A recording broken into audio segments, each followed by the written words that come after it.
This was a disgrace. This was a rigged trial by a conflicted judge who was corrupt. It's a rigged trial, a disgrace.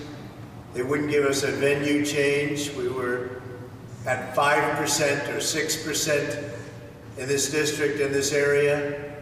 This was a rigged, disgraceful trial. But the real verdict is going to be November 5th by the people.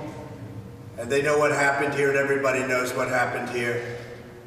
You have a Soros-backed DA and the whole thing. We didn't do a thing wrong. I'm a very innocent man, and it's okay. I'm fighting for our country. I'm fighting for our Constitution. Our whole country is being rigged right now. This was done by the Biden administration in order to wound or hurt an opponent, a political opponent. And I think it's just a disgrace. And we'll keep fighting. We'll fight till the end and we'll win. Because our country's gone to hell. We don't have the same country anymore. We have a divided mess. We're a nation in decline, serious decline. Millions and millions of people pouring into our country right now from prisons and from mental institutions, terrorists.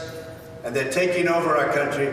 We have a country that's in big trouble. But this was a rigged decision right from day one with a conflicted judge who should have never been allowed to try this case, never.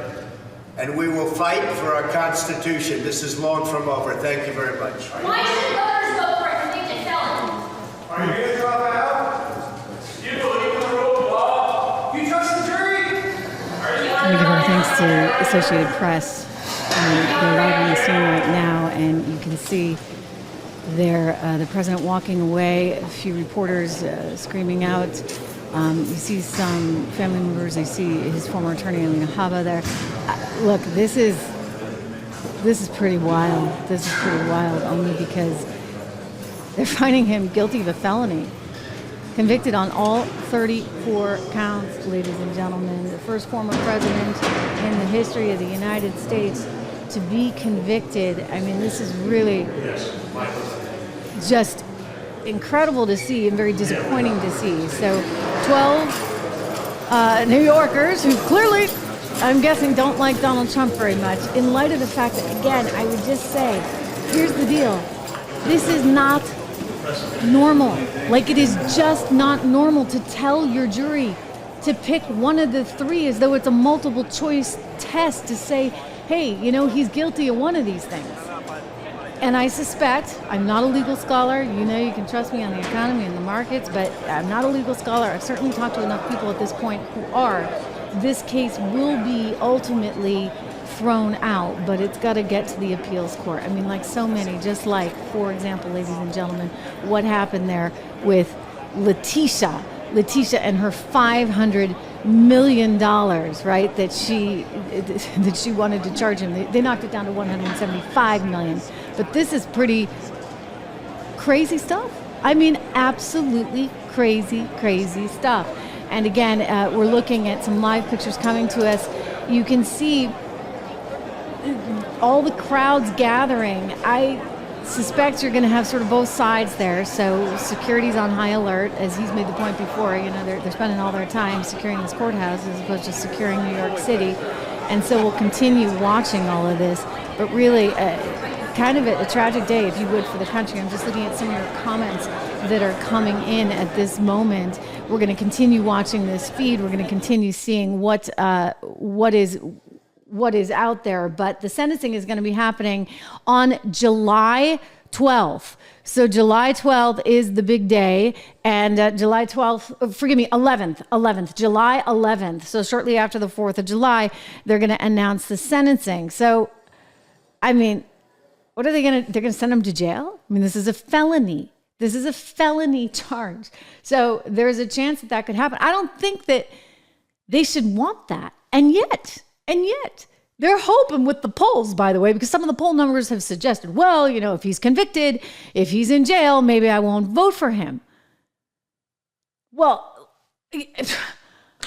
I actually think the whole Teflon Don thing is, that nickname is happening for a reason. And it's because It's because this stuff just doesn't stick in the way that they're anticipating. It actually boomerangs. It has the opposite effect.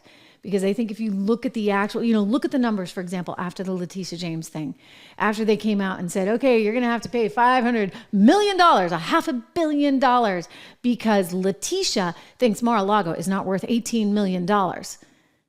Letitia, or is worth only $18 million. Letitia is disputing the square footage. Now, look, it does the punishment, the $500 million fine, like, does that actually in any way, or bond, I should say, justify what is alleged to have happened? And I say alleged because you know what? He's going to appeal that thing and it's going to go bye-bye, because it was a decision made between Deutsche Bank and the customer, the borrower, Donald Trump. And Deutsche Bank made the accurate decision, actually, that he was a good credit risk.